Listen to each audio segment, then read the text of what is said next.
جب میں اپنے مرشد صاحب کی خدمت میں حاضر ہوا اور وہاں بیٹھ کے میں بغور مطالعہ کیا کرتا تھا اپنے مرشد صاحب کی عادات و اطوار حرکات، تو ایک چیز میرے دیکھنے میں آئی کہ وہ دن بھر میں ایک آدھ گھونٹ پانی کا پیتے ہیں، البتہ چائے 15-20 کپ پی لیتے تھے روز۔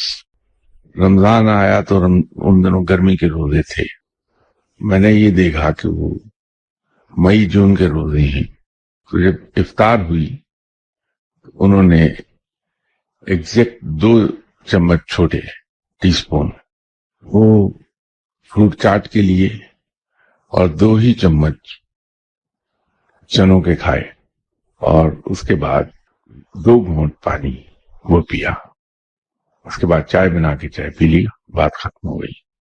میں دیکھتا رہا، بیٹھا واچ کرتا رہا، تو ہمیں چائے وغیرہ پلانے کے بعد اپنے خادم سے کہنے لگے کہ جاؤ روٹیاں لے آؤ، تو میرا خیال تھا کہ کھانا کھائیں گے انشاءاللہ، تو انہوں نے ہمیں کھانا سرو کیا اور خود آرام سے بیٹھے رہے۔ تو میں نے کہا کہ حضور آپ نہیں کھا رہے، کیا ہوا؟ کہ نہیں میں سحری میں کھاتا ہوں۔ تو میں وہاں رات تراویح شروع ہونے تک بیٹھا رہا اور دیکھتا رہا کہ انہوں نے پانی نہیں پیا۔ پھر ان کے پاس نہ ایئر کنڈیشننگ کی فیسلٹی، نہ کوئی اور سہولتیں، اس میں وہ معلوم نہیں کب سے بغیر پانی کے زندگی گزار رہے تھے، آخری دن تک، ان کی زندگی کے آخری سانس تک میں نے انہیں پانی اس طرح نہیں پیتے دیکھا۔ یہ جو حضرت بایزید بستامی رحمۃ اللہ علیہ صاحب نے اپنے نفس کو ایک سزا دی پانی پینے کی، اس کی مصلحت بہت دیر میں سمجھ میں آئی۔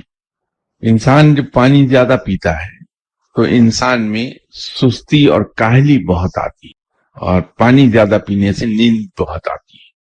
آدمی جتنا کم پانی پیتا ہے عبادت میں کنسنٹریشن اتنی ہی زیادہ اس کو ہوتی ہے۔